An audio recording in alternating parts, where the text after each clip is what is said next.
So today is a little bit more of a serious video. Today I have a message of mental health and suicide awareness, and I'm going to share my own story from my suicide attempt 2 weeks ago.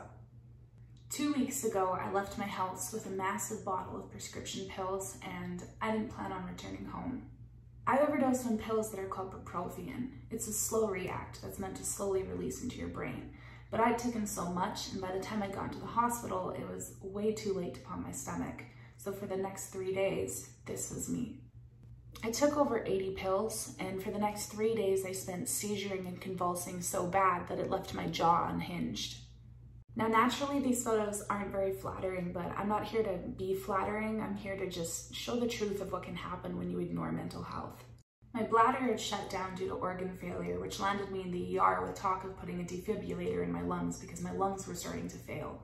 I'm here 2 weeks later dealing with traumatic brain injury, a crap ton of amnesia, and very possible brain damage. And I think the saddest thing is that I still couldn't tell you why I did it.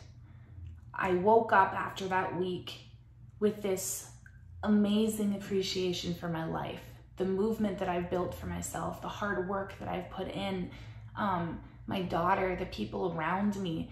I'm so lucky to be here. I think I'm telling you this because it's important to recognize that when I came out with it on TikTok, on Facebook, everybody said to me, "Oh my God, I had no idea. You look so happy. I had no idea you were hurting like this." And you know, a lot of the times it's like that. Some of the happiest, funniest people in this world are often the most broken. And we're broken because we neglect to look after ourselves, and we put that energy into trying to make other people happy. Because when other people are happy, we're happy. And when we're not feeding that into the world, we feel really lost. But you know, sometimes we need to take that break and we need to feel lost so that we can put that energy into ourselves. I just want to educate you guys really quick on the red flags of depression, what it really looks like.